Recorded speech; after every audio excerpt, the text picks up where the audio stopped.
Hello everyone, finally 10 তারিখ থেকে wait করতে করতে আজ আমাদের ওয়েস্ট বেঙ্গল সিএম তিনি সাংবাদিক সম্মেলনে জানিয়ে দিলেন যে অন্নপূর্ণা প্রকল্পের তৃতীয় কিস্তির টাকা কারা পাবেন কারা পাবেন না, অর্থাৎ যোগ্য কারা অযোগ্য কারা। যোগ্যদের তালিকায় কিন্তু একটু বাড়তে চলেছে, কারণ তিনি নিজেও জানিয়েছেন যে জুলাই মাসে 1,19,00,000 মহিলাকে টাকা দেওয়া হয়েছিল, কিন্তু আগস্ট মাসে সেটা আরো বাড়ছে, বেড়ে 17 তারিখ থেকে 19 তারিখের মধ্যে প্রত্যেকের ব্যাংক অ্যাকাউন্টে 3,000 টাকা ঢুকবে।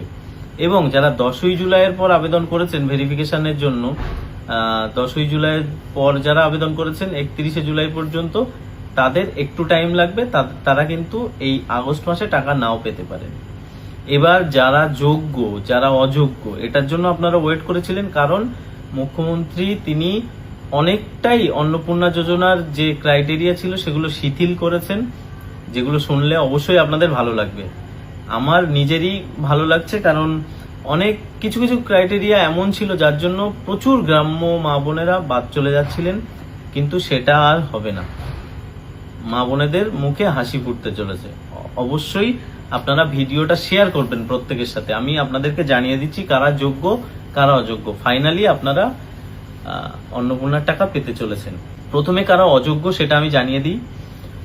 যে সমস্ত পরিবারের বার্ষিক আয় 12 লক্ষ টাকার বেশি, যে সমস্ত ফ্যামিলিতে, আপনারা বুঝবেন ভালো করে, বার্ষিক আয় 12 লক্ষ টাকার বেশি, অর্থাৎ যারা ট্যাক্স পে করেন, তারা কিন্তু এই প্রকল্পের বা এই যোজনার সুবিধা পাবেন না, সেই বাড়ির মহিলারা।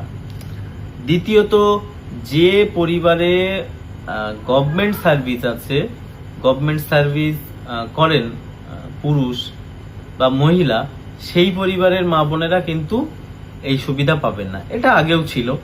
আর একটা জিনিস যেটা ছিল পেনশনের ব্যাপারটা, যেটা ছিল যে পেনশন পেলে, পেনশন তো 60 বছরের ঊর্ধ্বেই হয়, তো এটা এই ক্রাইটেরিয়াটা বাদ দেওয়া হয়েছে, এটা একটা ভালো খবর।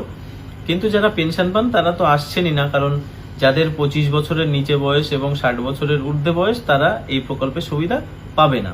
যে সমস্ত মহিলারা নিজে 10,000 টাকার বেশি ইনকাম করেন, অর্থাৎ আইসিডিএস কর্মীরা বা সিভিক যারা নিজে মহিলারা, তারা কিন্তু এই প্রকল্পের সুবিধা পাচ্ছেন না, বা প্যারা টিচার যারা আছেন তারা পাচ্ছে না।